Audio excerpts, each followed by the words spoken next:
রাত 12টার পর যখন কেউ সুমনের নাম ধরে ডাকলো, তারপর সুমনের যে কি হলো, পুরো ঘটনাটা কি ঘটেছিল জানতে পুরো গল্পটা শোনার অনুরোধ রইল।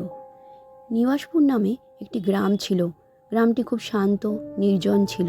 দিনের বেলায় লোকজন দেখা গেলেও রাতে একান্ত দরকার ছাড়া কেউ বাইরে বেরোতো না। কারণ রাস্তার ধারে বহুদিনের পুরানো একটা বটগাছ ছিল। সেই বটগাছের পাশ দিয়ে যেতে লোকেরা ভয় পেত। এই বটগাছের নিচে নাকি রাতের বেলায় অদ্ভুত সব ঘটনা ঘটত। বহু বছর পর সুমন শহর থেকে গ্রামে তার মামার বাড়িতে ঘুরতে এসেছিল। এর আগে ছোটবেলায় সে বহুবার মামা বাড়ি আসতো এবং এখানে একটা বন্ধুর সঙ্গে সে খেলাধুলা করত। কিন্তু বেশ কিছু বছর পর বন্ধুটির যে কি হলো, সেই বন্ধুর আর কোনো খোঁজ খবর পাওয়া যায়নি। যাই হোক, বহু বছর পর মামা বাড়িতে বেড়াতে এসে সে বেশ কিছুদিন ছিল। সেই সময় সে গ্রামের লোকেদের কাছে জানতে পারে এই অদ্ভুত বটগাছটির কাহিনী। সুমন এসব কুসংস্কারে বিশ্বাস করত না। একদিন রাতে সুমন গ্রামের লোকেদের মানা না মেনে সে বেরিয়ে পড়ল এবং বটগাছের নিচে এসে উপস্থিত হলো। সে লক্ষ্য করল হালকা কুয়াশায় আচ্ছন্ন হয়ে রয়েছে চারিদিক, বাতাস নেই, তবুও পাতাগুলো যেন কাঁপছে। এরই মধ্যে হঠাৎ সে শুনতে পেল ফিসফিস করে কেউ যেন তার নাম ধরে ডাকছিল, সুমন।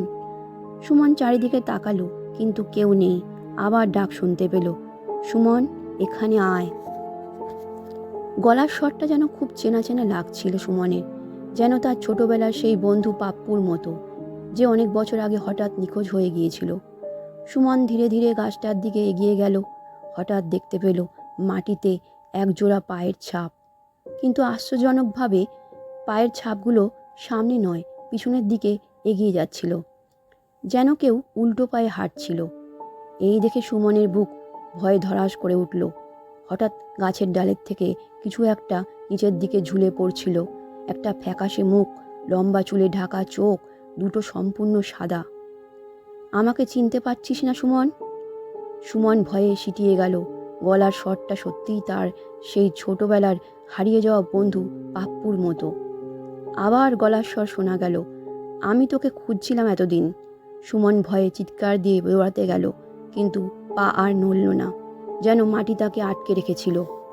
পরদিন সকাল হতে না হতেই গ্রামের লোকেরা সুমনকে খুঁজতে গিয়ে দেখে বটগাছটার নিচে সুমন অজ্ঞান অবস্থায় পড়ে আছে।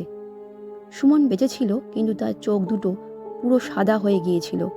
গ্রামের লোকরা যখন তাকে জ্ঞান ফিরিয়ে আনলো, তখন সুমন একটাই কথাই বলছিল, ও এখানে ডাকছে, ও এখনো ডাকছে।